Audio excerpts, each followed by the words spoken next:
What's up guys, I'm Dave Klein, and welcome to my Demon Souls lore series. Today we're going to talk about a rich and prosperous nation ruled by intellectuals and their queen, a kingdom that would descend into madness with the usurper's twisted will taking over. Today, we'll discuss Latria and the Old Monk. While it's very likely, similar to any kingdom with a ruling class, the poor was as poor as it comes. The kingdom of Latria was home to rich and elegant nobility. The nobility showcased their wealth, wearing bracelets crafted with silver to grace an equally elegant outfit. Surely, these were worn by a daughter of noble birth. Their wearer claims additional souls from fallen foes, perhaps owing to their exorbitant cost. The former noble's wife, who can be found within the dungeon of Latria, sells a ring of avarice, which well describes the lifestyle of those fortunate enough to be born into nobility. Luxurious gold ring fitted with a large jewel increases the number of souls obtained from slain enemies, once a symbol of wealth and debauchery. It's clear they loved to display their wealth, not only with the clothing they wore, but with a grand ivory tower built for the royalty and the wise queen of Latria. While we don't know too much about the queen, we do know a few things.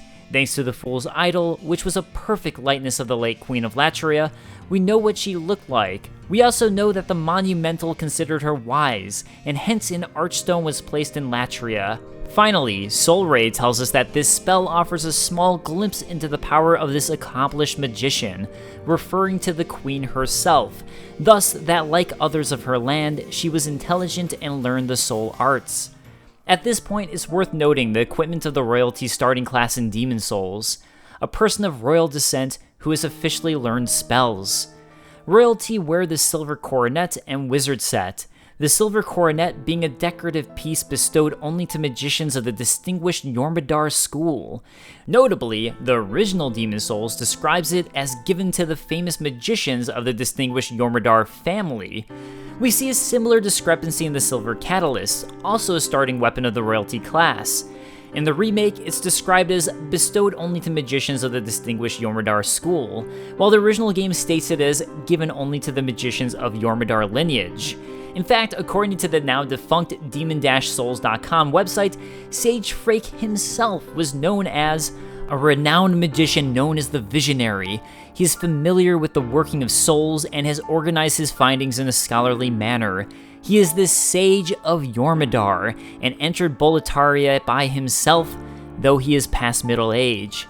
Bear in mind, Sage Freke is the one accredited with first utilizing the soul arts to create magical spells.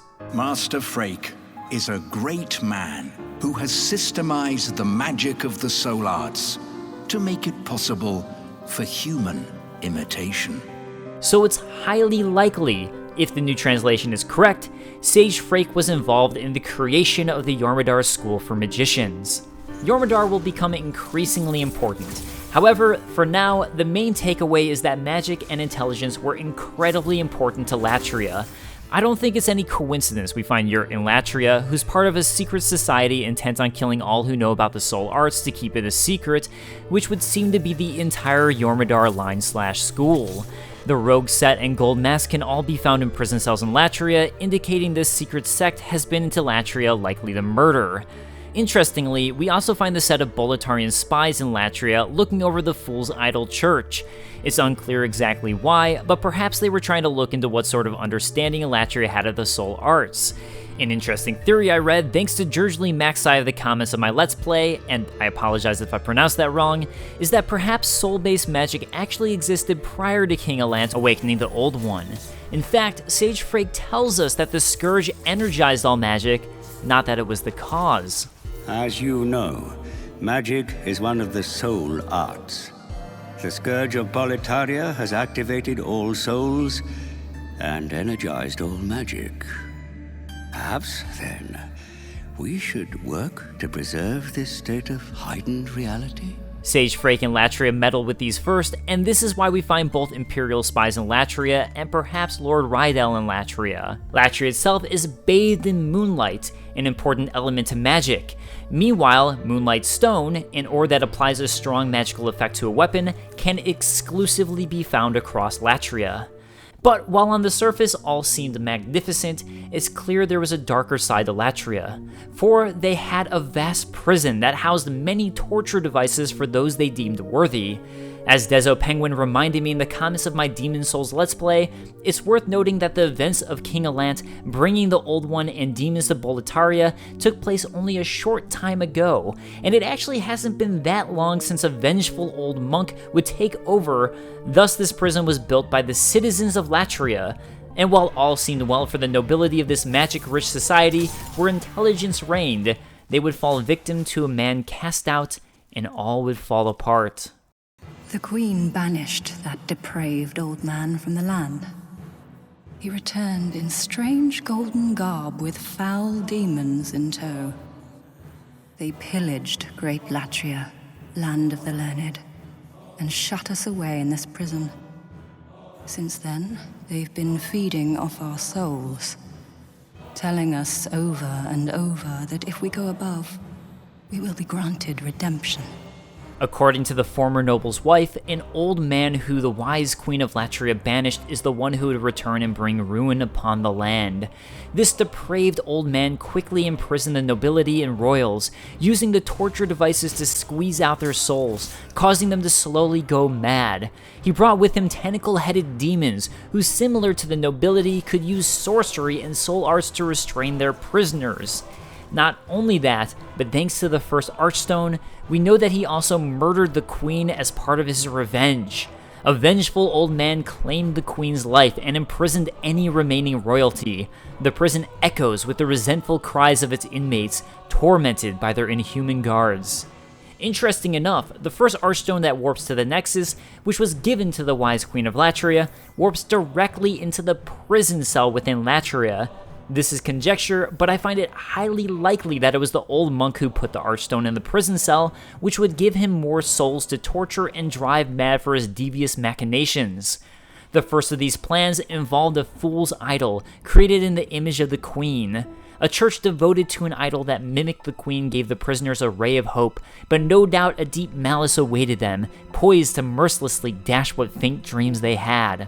As the former noble's wife tells us, the prisoners are regularly told that hope and salvation from the prison lie above, and their idol, the Queen, will lead them to salvation, hence the name Prison of Hope. However, I know the truth. The church goddess may die, but never for long. We are trapped below forever. the former noble's wife has discovered the truth, that unlike a human, the idol is revived once it dies, kept alive and continually revived time and time again by a soul-starved slave.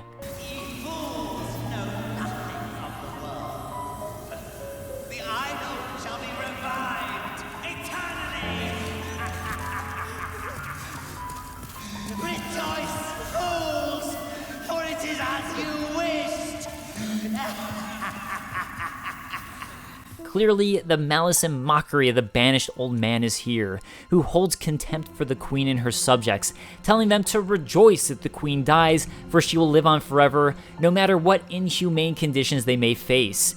He clearly resents those who, as he viewed it, worshipped their queen and blindly followed her, perhaps giving way to his motivation, and instead of following his own ideologies. And worshipping this idol, as many of the soul-starved beings begin to do, is only a trap for something worse. Before, there were many others trapped here, but they were driven mad and ventured above of their own volition. Redemption. There exists no such thing. Those who lose enough souls go mad and fall for this trap. They go to worship the queen and head above out of the prison, where gargoyle demons will take them above to meet an even worse fate. Hence, the former noble's wife stays in prison, attempting to sell her old items for souls in order to stay sane and not be with an even worse fate. Notably, a giant monument to the queen also exists near the church to the queen. This monument, also a trick, turns into a murder machine for any and all who would dare to try and escape. So why include this trap near the church when the prisoners are tricked and told to go above for an even worse fate? Once again, this is speculation, but I would guess that this was built for those who haven't gone mad and are trying to escape. Once a prisoner willingly accepts their fate to go above and worship the false idol, only then is the trap turned off and they can pass. What do you want? I am but a humble servant. I do not wish to interfere. I won't cause you trouble. I won't.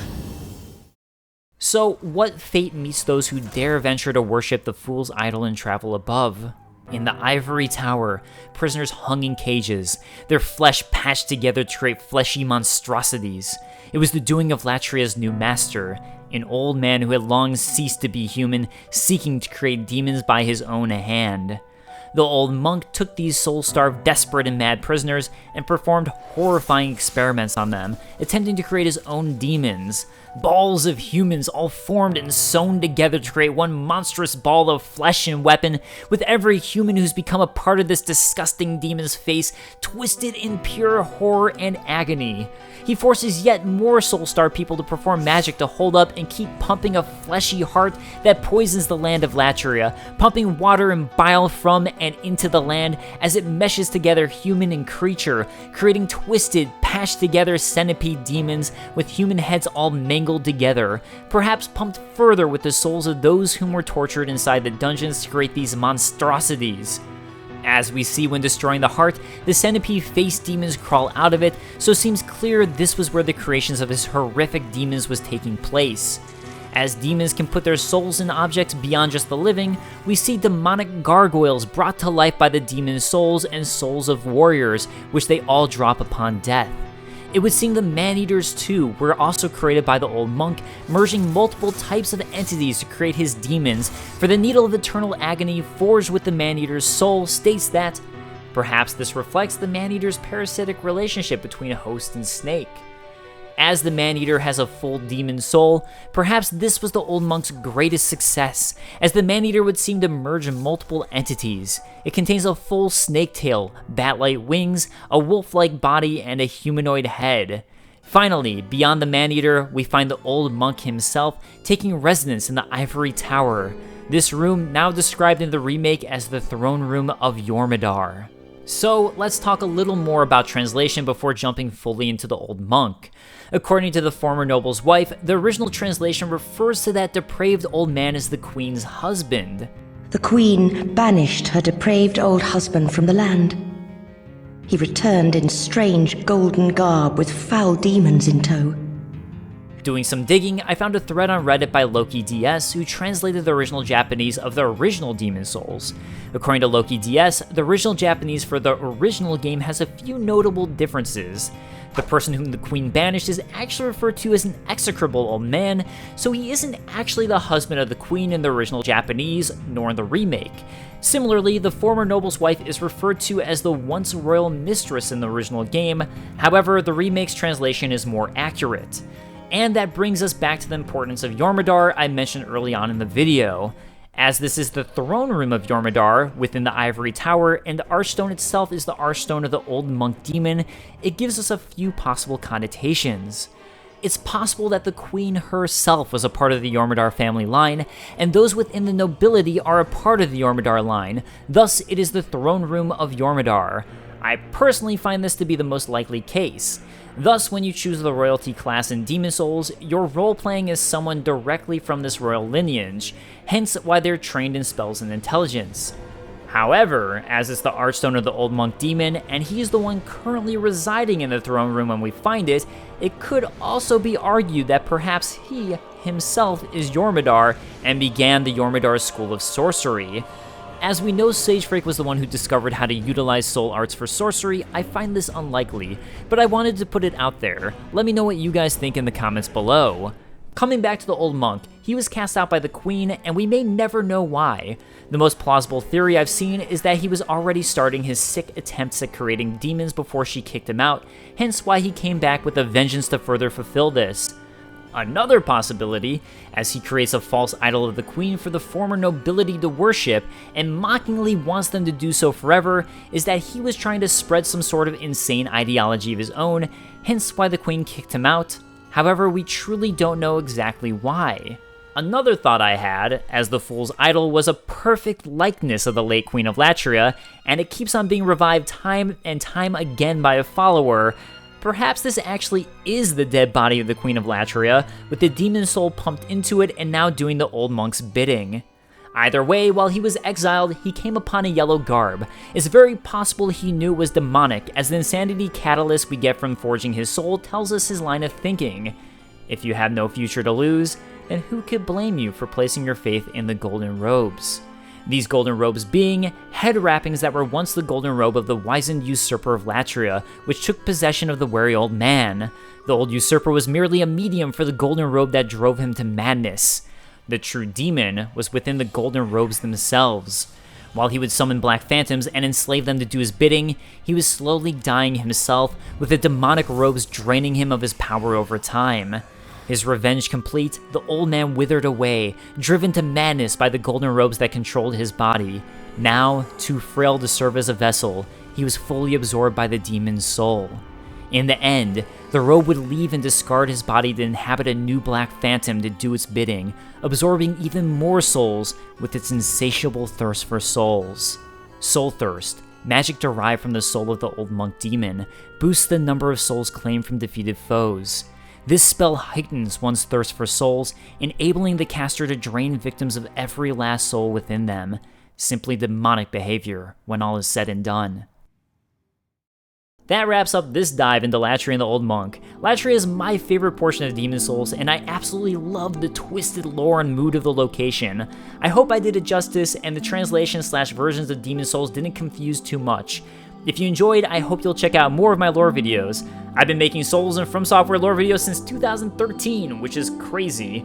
A huge thanks to all my patrons on Patreon for their continued support. Davis McGrath, Chris Fry, Jason Buck, and all of you, it means so much.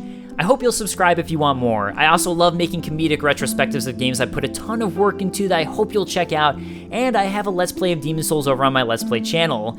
And I'll see you guys next time. Peace.